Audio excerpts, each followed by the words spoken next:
नमस्कार प्यारे बच्चों, मैं शैली जैन। हम पेडागोजी के से संबंधित कुछ विषय वस्तुओं का अध्ययन करने का प्रयास कर रहे हैं। इसमें हम लोग जिस कड़ी की चर्चा कर रहे थे वो था अध्यापकों का व्यावसायिक उन्नयन, अर्थात प्रोफेशनल ग्रोथ ऑफ टीचर्स। जो सेवारत अध्यापक होते हैं उन अध्यापकों में किन गुणों को होना चाहिए और उनकी सहायता के लिए कौन कौन से कार्यक्रमों का आयोजन किया जाता है, उसका अध्ययन हम अपने पिछले वाले वीडियोज़ में कर चुके हैं। आज के इस वीडियो में हम सेवारत अध्यापकों की शिक्षा से संबंधित जो संस्थाएं हैं, यानी कि ऐसे वेरियस इंस्टीट्यूशंस जो क्षेत्रीय स्तर पर, राज्य स्तर पर एवं राष्ट्र स्तर पर चलाए जाते हैं और वे अध्यापकों के शिक्षण एवं प्रशिक्षण की व्यवस्था करने का कार्य करते हैं, हम ऐसी संस्थाओं के बारे में आज अध्ययन करने का प्रयास करेंगे।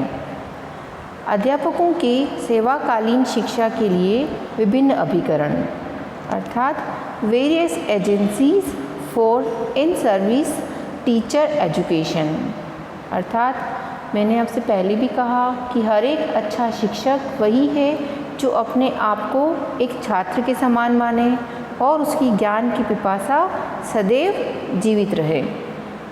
और इसके लिए आवश्यक है ऐसे अलग अलग संस्थान एवं कार्यक्रम जिनका कि हिस्सा बनकर वह अपने ज्ञान की इस खोज को जारी रख सकता है और जो नई नई चीज़ें हैं, नवाचार हैं या कोई नए कोर्सेज़ हैं, उनमें ज्वाइन होकर अपने प्रशिक्षण से संबंधित कार्यों को पूर्ण कर सकता है। ऐसी संस्थाएं क्षेत्रीय स्तर पर जो चलाई जाती हैं, हम कुछ उनके बारे में अध्ययन करते हैं।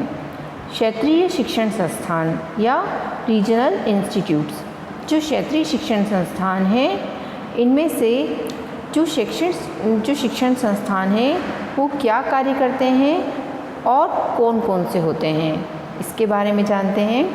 बहुउद्देशीय विद्यालयों में तकनीकी, वाणिज्य, ललित कला, विज्ञान, कृषि आदि विषयों के अध्यापकों की कमी को पूरा करने के लिए क्षेत्रीय महाविद्यालयों की स्थापना की गई है।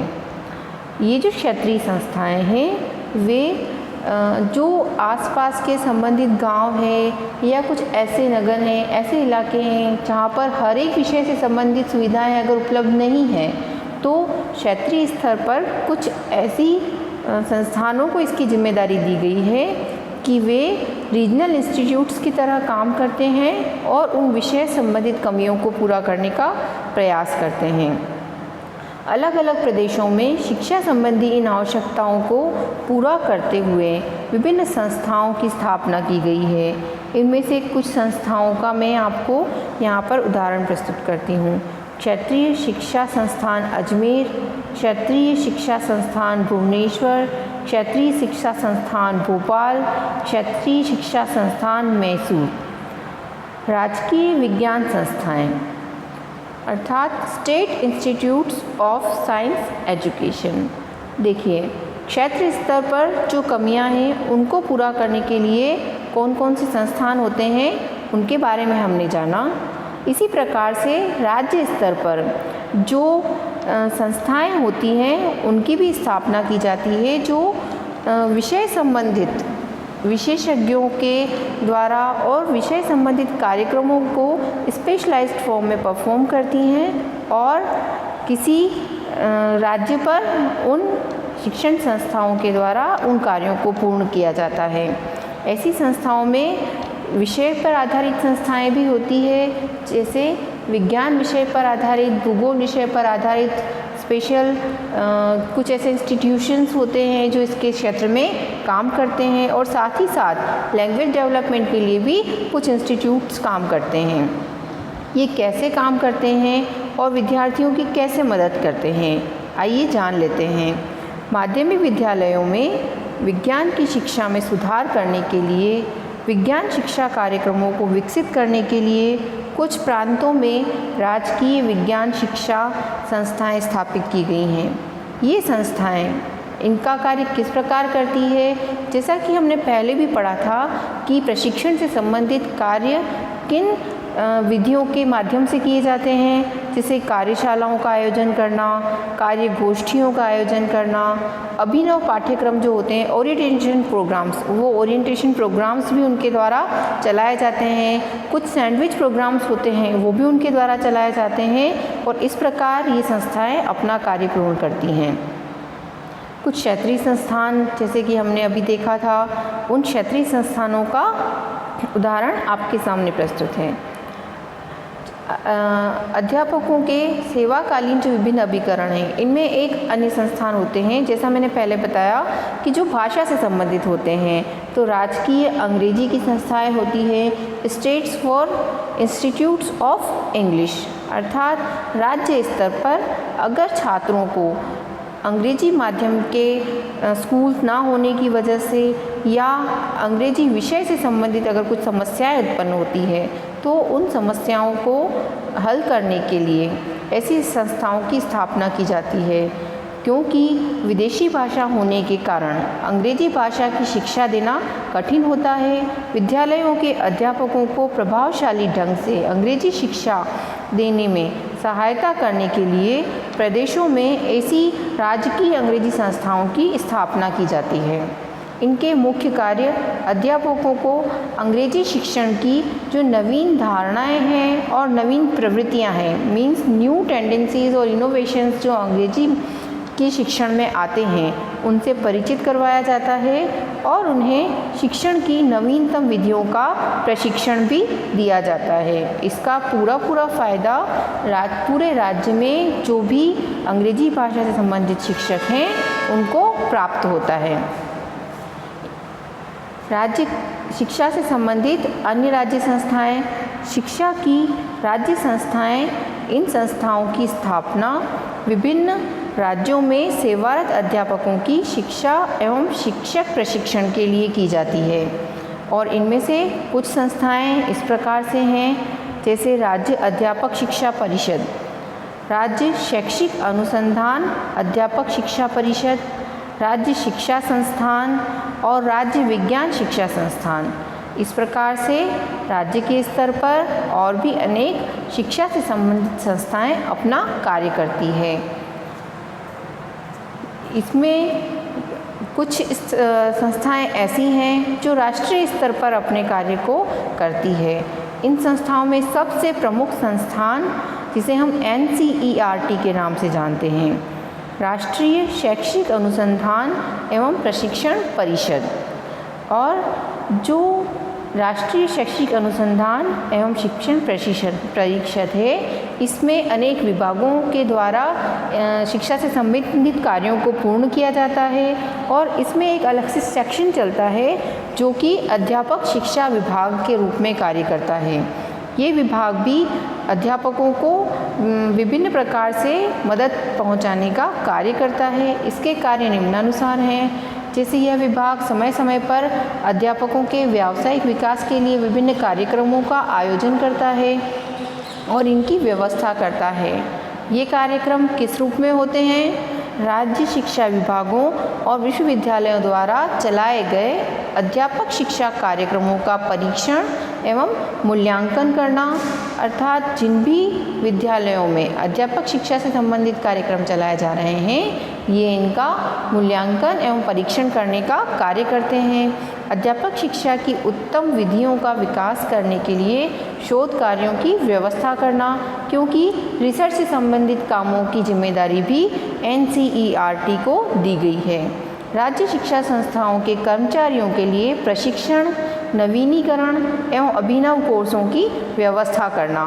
इसके द्वारा राज्य स्तर पर अनेक कोर्सेज़ को चालू किया जाता है, जैसे कि ओरिएंटेशन कोर्सेज़ होते हैं और शिक्षण से संबंधित नवीन तकनीकों से संबंधित कार्यक्रमों का आयोजन किया जाता है ताकि शिक्षकों का व्यावसायिक उन्नयन संभव हो पाए।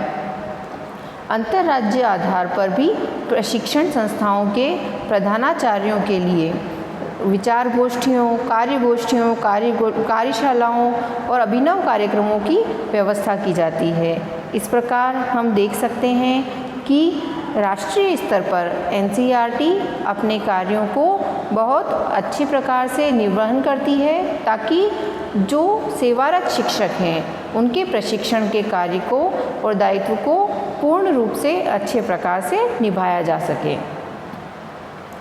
इसके साथ ही राष्ट्रीय अध्यापक शिक्षा परिषद, national council of teachers education, जिसे हम NCTE के नाम से भी जानते हैं, जो राष्ट्रीय शिक्षा परिषद, अध्यापक शिक्षा परिषद है, इसके स्थापना के पीछे जो हमारी राष्ट्रीय शिक्षा नीति 1986 में प्रस्तावित की गई थी उसका बहुत बड़ा योगदान है। इसमें कहा गया था कि राष्ट्रीय अध्यापक शिक्षा परिषद को शिक्षक शिक्षा संस्थाओं को प्रत्याशित करेगी तथा पाठ्यक्रम एवं पद्धतियों के बारे में दिशा निर्देश प्रदान करने का तथा आवश्यक संसाधनों एवं क्षमताओं को उपलब्ध करवाने का भी कार्य करेगी और इसी अनुशंसा के आधार पर इसकी स्थापना की गई। इसके कार्य निम्नानुसार हैं। अध्यापक शिक्षा से संबंधित विभिन्न पक्षों का सर्वेक्षण एवं अध्ययन करना, स्वीकृत संस्थाओं की जवाबदेही के लिए मानकों, मूल्यांकन पद्धति आदि का निर्धारण करना और उन्हें लागू करना, अध्यापक शिक्षा के विभिन्न क्षेत्रों में अनुसंधान एवं नवाचारों को प्रोत्साहित करना, अर्थात जो विभिन्न प्रकार के रिसर्चेस होते हैं और जो इनोवेशंस सामने आते हैं उन सभी को विभिन्न क्षेत्रों में लागू करवाने का प्रयास करना, साथ ही साथ विश्वविद्यालय अनुदान आयोग तथा अन्य शैक्षणिक संगठनों में तारतम्य को स्थापित करने का प्रयास करना, क्योंकि जो इसके लिए उत्तरदायी संस्थाएं हैं वे विश्वविद्यालय अनुदान आयोग यानी कि यूनिवर्सिटी ग्रांट कमीशन UGC और अन्य जो शैक्षणिक संस्थान हैं उन सब के बीच में एक सिंक्रोनाइज फॉर्म में काम करते हैं ताकि अध्यापक शिक्षा के संबंधित कार्यों को पूर्ण किया जा सके। साथ ही साथ जिला लेवल पर भी या डिस्ट्रिक्ट लेवल पर भी शिक्षण और प्रशिक्षण का कार्य संपन्न किया जाता है। जो इसके लिए उत्तरदायी संस्थान डिस्ट्रिक्ट लेवल पर काम करती है उसे हम जिला शिक्षा एवं प्रशिक्षण संस्थान के नाम से जानते हैं। Departments of district institute of education and training, जिसे हम डाइट भी के नाम से भी जानते हैं। जिला शिक्षा एवं प्रशिक्षण संस्थान में सेवारत कार्यक्रम, क्षेत्रीय अंतर क्रिया एवं नवाचार समन्वयक विभाग का कार्य सेवारत अध्यापक शिक्षा कार्यक्रम आयोजित करवाना एवं नवाचार हेतु अभिनव कार्यक्रम चलाना है। अर्थात डाइट में जो विभिन्न प्रकार के कार्यक्रम चलाए जाते हैं उनमें से एक विभाग जो नवाचार समन्वय विभाग के नाम से तथा वो विभाग जो क्षेत्रीय अंतर क्रिया के नाम से कार्य करता है उसका कार्य सेवारत अध्यापकों को शिक्षण प्रशिक्षण कार्यक्रम आयोजित करवाने का कार्य होता है। साथ ही ये विभाग जिला शिक्षा प्रशासन को जिले की शैक्षिक योजना बनाने में भी सहायता प्रदान करता है। क्रियात्मक अनुसंधान द्वारा शैक्षिक समस्याओं के समाधान खोजना एवं नवीन शिक्षण तकनीकी का प्रभावी उपयोग करना, ये भी इसके कार्यों में सम्मिलित होता है। इसी प्रकार के संस्थान हर जिले के स्तर पर कार्य करते हैं तथा अपने शिक्षक प्रशिक्षण संबंधी कार्यों का निर्वहन करते हैं। ये सभी संस्थाएं अपना कार्य जो करती है उसके अंदर कार्यकारी रूप में करती है। छात्रों को प्रैक्टिकल फॉर्म में कार्य करना आवश्यक होता है, लेकिन इन सर्विस रहते हुए भी कई इस प्रकार के कार्यक्रम चलाए जाते हैं जो कि डिस्टेंस लर्निंग या दूरस्थ शिक्षा को सपोर्ट करते हैं। और ये दूरस्थ शिक्षा के जो कार्यक्रम होते हैं इन्हें पत्राचार पाठ्यक्रम के द्वारा संपन्न किया जाता है, जिससे कि जो सेवारत शिक्षक हैं वे अपने शिक्षण प्रशिक्षण संबंधी कार्यों को पूर्ण कर सकें। इससे संबंधित भी कई संस्थाएं हैं जो पूरे देश में कार्यरत हैं। इनका विकास किस प्रकार हुआ, आइए थोड़ा इसके बारे में जानने का प्रयास करते हैं। हमारे देश में पत्राचार शिक्षा की शुरुआत यूँ तो BBC लंदन के अंग्रेजी भाषा शिक्षण के पाठों के प्रसारण के साथ ही हो गई थी, परंतु 1959 में हमने स्वयं दूरदर्शन पर प्राथमिक शिक्षा कार्यक्रमों का प्रसारण करना शुरू कर दिया था। इसके बाद 1961 में केंद्रीय शिक्षा सलाहकार बोर्ड CAB ने देश में पत्राचार पाठ्यक्रमों की शुरुआत करने की संस्तुति की थी। 1965 में सर्वप्रथम दिल्ली विश्वविद्यालय में पत्राचार शिक्षा की शुरुआत की गई। वहीं जब 1964 में कोठारी कमीशन आया, तब भारत में पत्राचार के द्वारा शिक्षा के प्रचार एवं प्रसार पर खूब बल दिया गया और इसी का परिणाम था कि दिल्ली विश्वविद्यालय के बाद पंजाबी विश्वविद्यालय पटियाला ने पत्राचार पाठ्यक्रम चालू कर दिया और इसी कड़ी के बाद मैसूर विश्वविद्यालय और मेरठ विश्वविद्यालय ने भी स्नातक स्तर पर पत्राचार के पाठ्यक्रमों को प्रारंभ किया।